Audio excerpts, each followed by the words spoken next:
The question of the day is Jamie Vardy the most underrated player in Premier League history? He seems to get written off every year. He continues to prove people wrong. So Mark Ogden, I'd like you to wade in on this conversation for us. Is he too underappreciated? I think Vardy's getting the appreciation that he deserves. I think maybe there's a lot of it is because he started his career in the lower leagues, played in non-league, came up the hard way, so didn't really get that kind of glittering kind of entry into the game that a lot of the academy products do. The young stars, people like Marcus Rashford, Mason Greenwood have come through, with great reputations. But Jamie Vardy really came up the hard way. So maybe there's even a bit of snobbery there that he's not viewed as being one of the superstars. But you can't knock his record. And his hat-trick against Man City at the weekend just showed that not only is he a great player, he's done it for many years now. I mean, it's getting on for 4 or 5 years since Leicester won the league, and he's still doing it, and he's still, one of the top strikers in the Premier League. So I think he's underrated, but he's a very, very good player. Because there's a lot of stories like that, isn't there, Mark? And sometimes it can just be down to if you were under the right manager at the right time, that some players didn't make it. And he's been proof that just because he started in the lower leagues, he was good enough to play in the Premier League. So you talk about that snobbery. Is it because of those lower leagues? I think it may be, and he's a fantastic example to players that are currently in the lower leagues that are looking to make a break at the Premier League. Players that are maybe, early 20s thinking that their chance has gone. Well, Jamie Vardy's proof that even in your mid-20s, if you can keep going and show that you've got quality, you'll get the move. And so for me, is Vardy underrated? He's probably underappreciated by people, not by Leicester, but I think if he played for one of the big six, one of the super clubs, I think he would have been elevated to that status. I know he came close to it at Arsenal 4 years ago. If that had happened, then he might have been in a much higher bracket now. But as it is, he's still one of the best players in the Premier League, and certainly one of the best strikers we've seen. But yeah, there are one or two other candidates for that title, the most underrated player in the Premier League, certainly. Yeah, because obviously I really did go to town by saying the most underrated in the Premier League and in its history. So you said there were one or two other candidates. There's probably quite a long list, but I know you've picked a few out, and we're going right back to when the Premier League came into fruition. Who else have you gone for?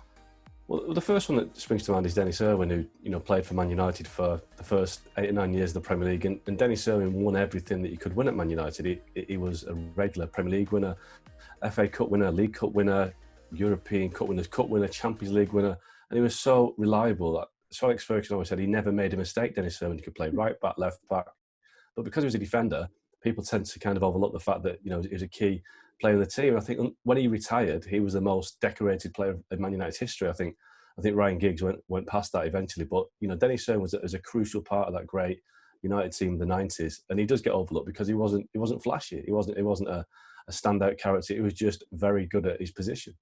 I know if you just saw him walking down the street, you wouldn't think he was a professional footballer, would you? And you wonder if that played a factor too. Yeah, absolutely. Yeah, he was just a very unspectacular guy, and I think the others on my list, Gareth Barry and Paul Scholes are the same. Very unflashy, get on with the job, do the business, and go home. Now I've pulled a few more out. I wonder what you think. I've got Olivier Giroud. Do you think he was underappreciated or still is? Yeah, I think he's getting that appreciation now. I wouldn't put him in the same class as people like Scholes or Irwin or Barry, because for me, he hasn't won the Premier League, and I think Giroud, he does okay, but yeah, I still think he's. I won't say he's underrated. I think he's not really valued for what he is, and he's a classic centre forward, a classic number 9 that people don't know how to handle. And I think his move to Chelsea has taken him to another level, to be honest. But yeah, I still think that there are others ahead of Giroud. I got Claude Makelele. I think Makelele got plenty of praise at Chelsea, to the point where people actually called that the role after him, the Makelele rule. Clubs have taken years to try to find the new Claude Makelele. Until N'Golo Kante turned up at Leicester, everyone was looking for the new Claude Makelele. The Makelele role became a term. So, but yeah, again, he wasn't like Didier Drogba, Frank Lampard in that team. He didn't score any goals. He wasn't very flashy, but I think certainly at Chelsea, people would always rate Makelele. But for me, the other two I mentioned, Gareth Barry, I think he's a record holder for Premier League appearances, 653 appearances for Aston Villa, West Brom, Everton, Man City, and he was a massive part of Man City's success in the early part of their kind of transformation under Abu Dhabi. Gareth Barry was a very kind of steady player. Again, a midfielder, could play centre back, but he was the glue at times that held that Man City team together, and he is one of the most underrated players, I should say, in the Premier League. I've got two more just quickly. Michael Carrick, that was always a player that seemed to divide opinion. Yeah, again, Michael Carrick was a big part of the Man United success story in the mid part of the last decade and the first decade under Sir Alex Ferguson. But again, speak to people at Man United, and they wouldn't say that Michael Carrick was underappreciated. But I think you look at the England caps he won, he didn't get enough there, and he was certainly underappreciated on the international scene because he couldn't really break up the Frank Lampard, Steven Gerrard partnership, and I think he only got about 30 caps in the end. And lastly, just because there are a few questions being asked of him as a coach right now because of what we've seen lately, but as a player, another one I wanted to put to you was Ole Gunnar Solskjaer.